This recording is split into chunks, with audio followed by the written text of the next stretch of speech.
Sometimes betrayal doesn't whisper. Sometimes it makes a toast. Austin glowed beneath the Archer Hotel rooftop, a glittering canvas of wealth, ambition, and curated perfection. It was the kind of night that looked flawless in photographs, the very kind Amanda Collins loved. Jake Collins arrived in his navy Tom Ford suit, his jaw tight, his mind still half buried in quarterly reports and expansion plans. His transportation empire was surging. He had built everything with his own hands, his own exhaustion, his own sacrifice.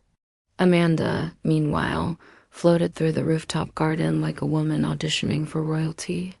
Black Valentino dress, a diamond pendant, and perfect waves of blonde hair, a presentation designed for the senior partners of her law firm.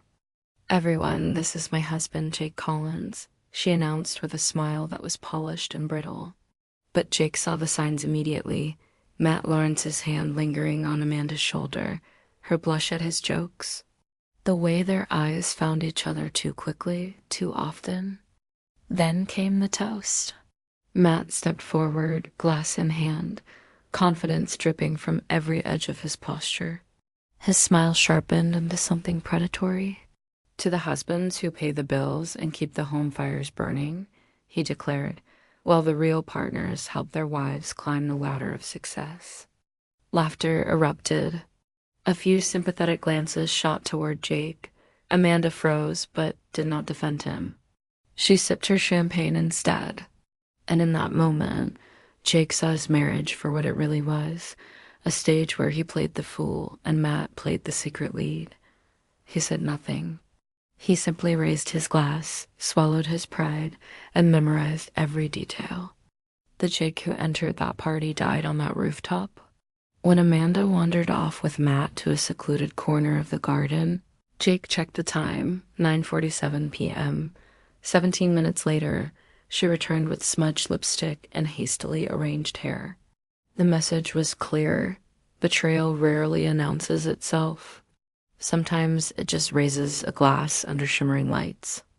Later that night, Amanda showered before bed, washing away the traces of Matt Lawrence, while Jake sat in his office, strategizing like a commander preparing for battle.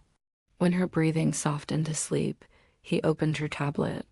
The password was their wedding anniversary, a date that now tasted like ash. What he found was worse than suspicion. Videos in their bed, messages mocking him, and months of them strategizing how to milk the cash cow before divorcing him. Jake's hands trembled, not from heartbreak, but from pure revelation. Screenshots, cloud uploads, folders labeled with calm precision, truth. Sleep never came. By dawn, he was dressed. Amanda suggested dinner that night. Jake just smiled faintly, not sure. "I'll let you know." As soon as he got into his car, he activated the GPS tracker he'd installed years ago for her safety.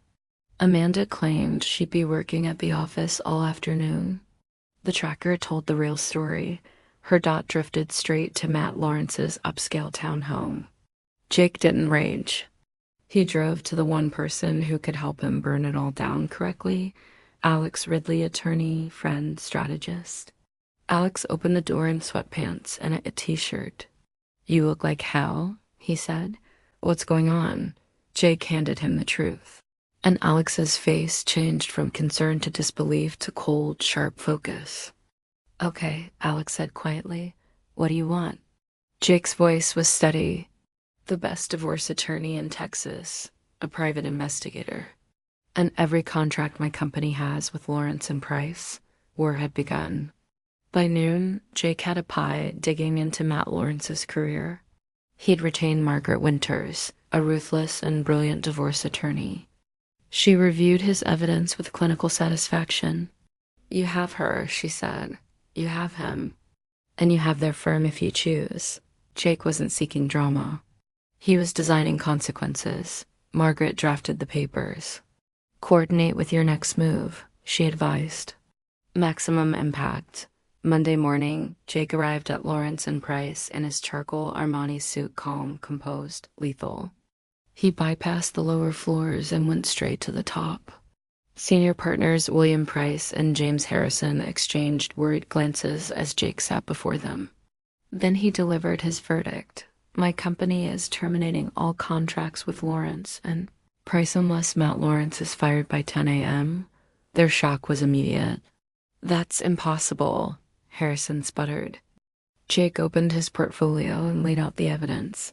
Amanda's messages, Matt's plans, their misuse of company information, their explicit mockery of Jake and the firm itself. Silence, cold, absolute, Matt. Lawrence was fired by 9:05 a.m. Amanda was placed on administrative leave by 11. Her badge deactivated. Her humiliation public. She called Jake 17 times. He let every single call ring. At 2 p.m., a courier from Jake's own company delivered the divorce papers to Amanda in front of her colleagues. By 3:01 p.m., her reputation was ash. Jake had already checked into the Four Seasons, his belongings removed from their home while Amanda still wandered the firm's halls begging for answers. She finally found him in the hotel lobby. Mascara streaked, hair wild, designer clothes wrinkled. "You son of a bitch," she hissed. "You destroyed everything." Jake didn't raise his voice. "No, you destroyed everything. Matt just helped you." She tried to rewrite history. It was just physical. "It didn't mean anything. You were never there. We can fix this. What about our 6 years? I love you." But Jake had already walked away months ago, the moment she chose Matt over him. He delivered the final truth. "You walked away first." "I'm just signing the paperwork." The elevator doors closed on her shattered expression. Jake felt nothing. Not joy, not revenge, not satisfaction. Just detachment. Sometimes the cleanest endings are the ones without emotion. Thanks for watching. If you enjoyed this story, be sure to like and subscribe for more. We'll see you in the next one.